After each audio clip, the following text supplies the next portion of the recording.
Karena lahirnya dipelihara oleh Allah dengan hikmahnya, dengan kebijaksananya, dan batin mereka orang-orang soleh itu dirawat oleh Allah dengan keilmuan Allah, maka yang terjadi mereka orang-orang soleh itu tidak pernah punya rasa takut menghadap siapapun, tidak pernah merasa cemas, gelisah, meriang, ya, nggak pernah bulu romanya meremang-remang menghadapi siapapun. Mereka takutnya hanya kepada Allah saja. Wala yarjuna ghairahu, dan mereka juga sama saja tidak pernah berharap apapun pada selain Allah. Ketika mereka sedang banyak utang, perlu pertolongan, mereka hanya minta kepada Allah. Tidak pernah mengharapkan kepada mertua, kepada saudara, kepada tetangga, kepada siapapun. Ya, mereka tidak punya rasa tamak kepada siapapun. Tidak pernah berharap mendapatkan bantuan dari siapapun. Tidak mengharapkan kebaikan siapapun. Wala yakhuduna illa minhu, dan mereka tidak menerima apapun selain dari Allah. Lalu bagaimana? Para orang soleh, para wali suka dikasih enggak? Terus mereka terima enggak? Terima orang soleh, para wali dikasih ya diterima. Pedi ngasih saya terima enggak? Nah, ini makanya kalimat-kalimat yang implisit semacam ini yang eksplisit ya, atau implisit. Kita harus mengerti bahwa tuh buktinya nerima, bukan begitu. Seorang soleh itu ketika menerima dari siapapun yang memberinya, dia terima. Tapi dia tidak melihat tangan orang itu kok. Yang dilihatnya hanya tangan Allah. Ketika seorang waliullah itu sadar bahwa orang yang memberi itu punya maksud tujuan tertentu, pasti tidak akan diterima. Ya, yang sifatnya nanti mengikat. Itu. Jadi yang dikhawatirkan setiap pemberian itu ada ikatan. Minimal hutang budi. Utang duit bisa lunas, hutang budi dibayar mati. Nah, itulah. Jadi artinya bagaimana taunya ya tahu. Ini orang kaya ini sengaja pengen sesuatu, kan punya tujuan gitu kan. Sebab kalau orang yang niatnya bukan lillahi ta'ala mah nantinya menjadi belenggu bagi kita nih.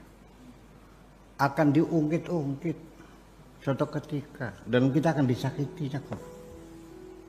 Kalian tahu saudaraku, kan kita lupa dulu lu mau modal ditolongin tuh, kan?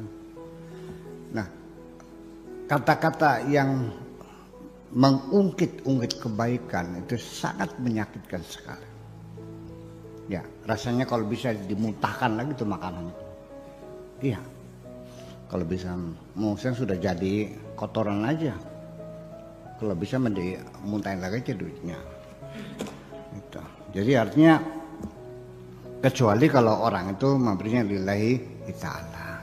Ya di mana seperti apa lillahi ta'ala? Ya antar kita seperti di sini yang sudah tidak ada pamrih, nggak ada tujuan, nggak minta dukungan, nggak minta suara, nggak ada tujuan pengen lamar anaknya, ya kan?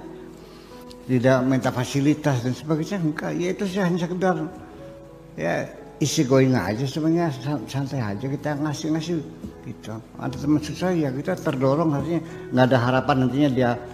Jadi kebaikan-kebaikan antar mereka orang soleh itu adalah kebaikan-kebaikan yang murni, bukan tukar menukar, bukan tukar tambah. Ya, muncul dengan sendirinya dari hati mereka yang baik kok. Seperti itu kira-kira. Kemudian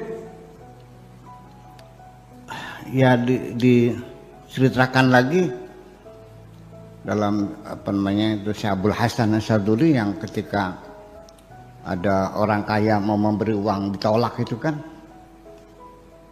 kasih duit sekarang ditolak, enggak usah. Tolong Pak Kiai, enggak. Ini uang halal, saya tahu uangnya halal. Ya kenapa? Yang saya nggak butuh kok. Sampai muridnya nanya, kok kenapa orang ingin berbuat baik kok tinggal terima aja kok ditolak segala. Kamu juga dulu malah sering minta sama Malik bin Dinar. Ini orang asing malah nggak mau. Oh ya beda. Apa bedanya? Kalau Malik bin Dinar mah ketika dia memberi kepada saya terima karena hati dia ketika memberi saya yang dilihat bukan wajah saya, tapi wajah Allah yang dilihat. Maka dijamin dia tidak akan mengungkit-ungkit kebaikannya. Tapi orang kaya tadi, suatu ketika dia butuh saya nggak bantu, dia marah. Karena dia sih ngasih uang pada saya itu karena dia melihat wajah saya. Jadi kalau dia dilihat wajah saya, ya kapan-kapan diungkit. Saya kira di antara kita tuh pernah kan digituin orang kan, kebaikannya diungkit-ungkit kan, pernah kan? Sakit nggak? Itu sedekah yatba'uha adza, sedekah yang diikuti dengan, artinya disusul dengan menyakiti. Itu di dalam Al-Quran diibaratkannya seperti debu di atas batu licin kena hujan lebat. Ya, artinya klimis maning, artinya habis semuanya. Bor-bor pahalanya malah dosa pisan. Itu makanya. Kemudian wala yarjuna min ghairihi, juga wala yarjuna ghairahu, dan juga tidak berharap siapa yang bisa nolong saya. Enggak. Ya Allah tolonglah aku. Enggak ada siapa, ya sudah Allah aja. Iya.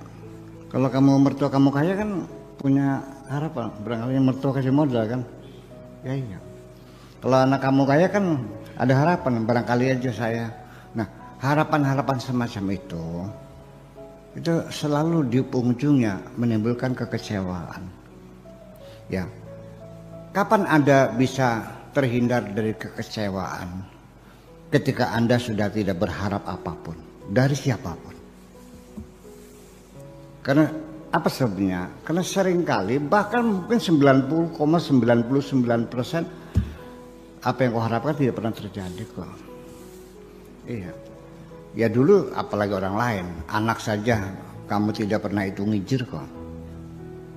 Pada saat orang tua butuh mah anak ngitung kok. Biaya tahlilan saja nuntut waktu kita bagi waris tuh. Pakainya yang tanah itu buat saya saja. Kenapa? Nggak dipakai. Saya dulu yang sedekah tahlilan biaya dari saya.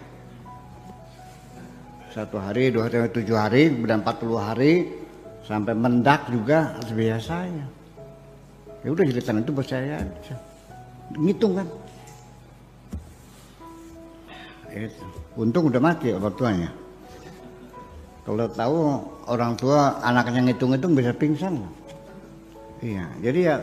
Nah nanti makanya sekali lagi bahwa kalau ngasih aja lah, jangan berharap apapun.